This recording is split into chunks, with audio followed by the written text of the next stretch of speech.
am zoologist and adventurer Nigel Marvin. I've spent my whole life searching the world for the largest animals alive today. But I've always wanted to meet the ultimate giants, to go on a prehistoric safari amongst the largest land animals ever.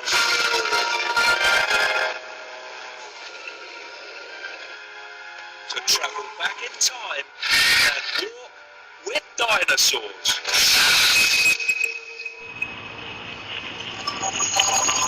Nigel! Nigel! Nigel! Well, hello there. I'm Nigel Marvin, and I've just traveled back in time, somewhere between the mid to late Jurassic. God, here he goes again. And right now, I'm northwestern coast of Gondwana, what will one day be Africa. Today, though, Gondwana is one of two continents on Earth, Gondwana being the more southern of the two, and I'm here to track down one of the most fearsome predators to ever roam Africa, the Pterosaur, a bipedal beast that reached lengths of about 20 feet long and could weigh up to 1 ton. Now, to give you an idea of how long that is, I am about 5 feet tall.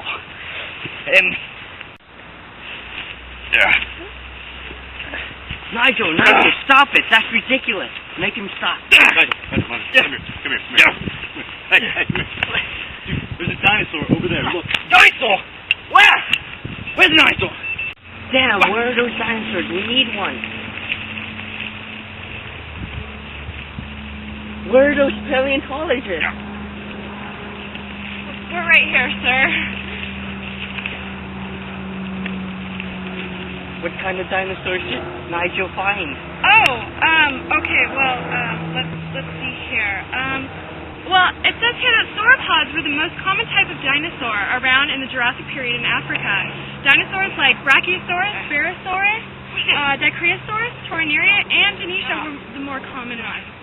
Yeah, let's do a Brachiosaurus. Where's the dinosaur dude? Hey, I'm right here.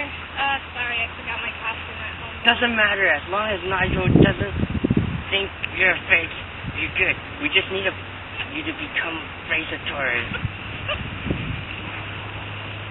Oh, I don't know what you mean. Well, Brachiosaurus is a quadrupedal herbivore. Yeah, that's good, but you kind of look more like a Stegosaurus, which were pretty common in Jurassic Africa. Like this Kentrosaurus. That was a pretty common Stegosaurus. It was about 17 feet long and weighed 2 tons. It had bony plates lining its neck and upper back, and spikes on its tail called a sagomizer. It also had a shoulder spike, and it got food by grazing the ground for small plants in the region. Okay, so... Well, if you want Nigel to think that you're a Brachiosaurus, you should try to stick your neck way up high in the air. All sauropods had really long necks. But every time I go up there... Shut up and go. Nigel's getting antsy.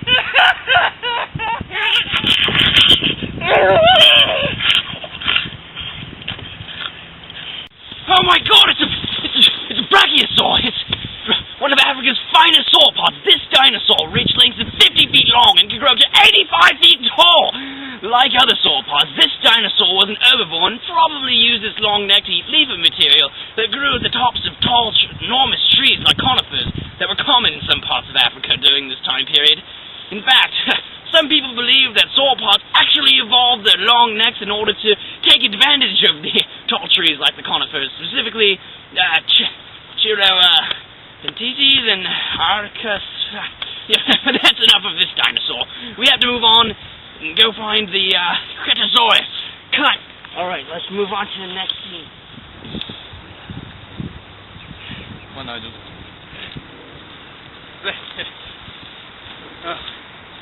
Well, unfortunately,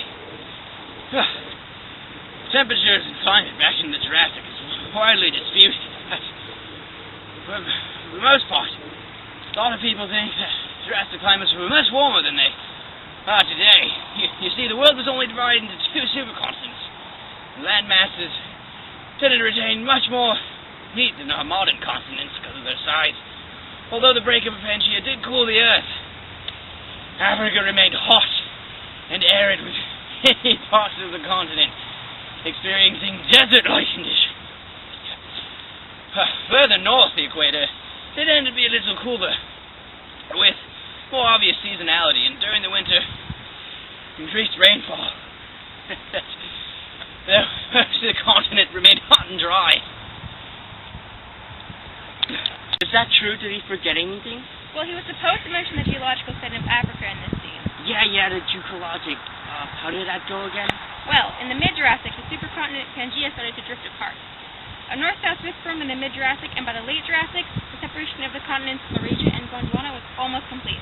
South America also began to break off with Africa during the late Jurassic. Yada. That stuff is boring. Leave it out. Now, wait a second there, mister. We could also mention that deposits of marine formations from the Jurassic period extend to the Atlantic basins of the Rio de Oro region of Western Sahara and Senegal along the northwest coast of the continuum. In the middle of the Jurassic, a great transgression of the Indian Ocean extended over Somalia and much of Ethiopia. Boring. Anyone to see? I'm tired of following Nigel around in circles. And during the initial phases of the early continental breakup of late Jurassic and early Cretaceous, Let's take a break then. Should I stop him? Yes. Can't shut him up. there are marine trust above at the sites of future continental ribs. No, I meant Nigel. Yes, no. Don't do that, because it's crazy. We'll lose the show. Faulting and flexing in the basement brought on the formation of the East African Rift System. Yes! That's boring. Don't you understand? Oh. All right, let's liven up the show. Camera guy, back on the set. You said I could take a break. Shut up, dinosaur guy. Yes, sir. Go be something scary, like an allosaur. No, you mean an Allosaurus. Along with the Ceratosaurus, who's one of the most terrible dinosaurs in the African plain. Although most fossils have been found at the Morrison site in North America, possible remains have also been found in East Africa at the Kandabula site. When did you guys get smart? I've been following that dino nut around all day. All right then. Action. Look right there, it's an allosaur! I think it's spotted! We better run to that bush!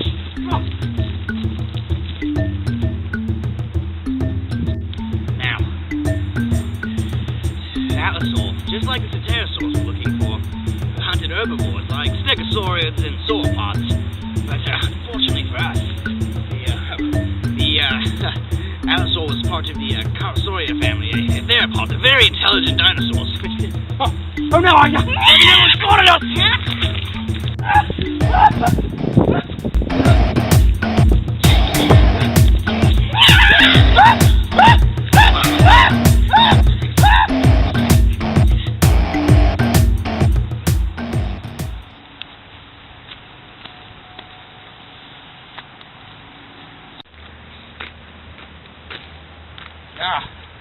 I'm glad you got here. Now I've walked here to the north of a swampy water area of Africa where pterosaur is more likely to live. You see, some paleontologists believe that since the pterosaur was much smaller than Allosaurus, it might have had trouble competing with animals, for animals such as the stegosaurs and sauropods. So to make up for that, the pterosaurus may have been a swimmer that hunted aquatic prey like fish and crocodiles. And for that reason, I've decided to travel to this wetter region of the continent. Now, if we can find some sort of prey for Pterosaurus, we might be able to find Pterosaurus itself. I think we should go this way. Oh, well, look! There's a wounded enterosaur. Pterosaur would love to eat one of these. I just put some salt on it. It'll probably attract it. Yeah. Good idea. Oh, there's one right now! Oh!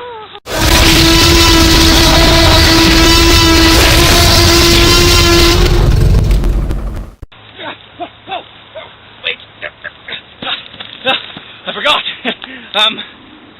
I'm Nigel Marvin, and that's it for our show today. I gotta run.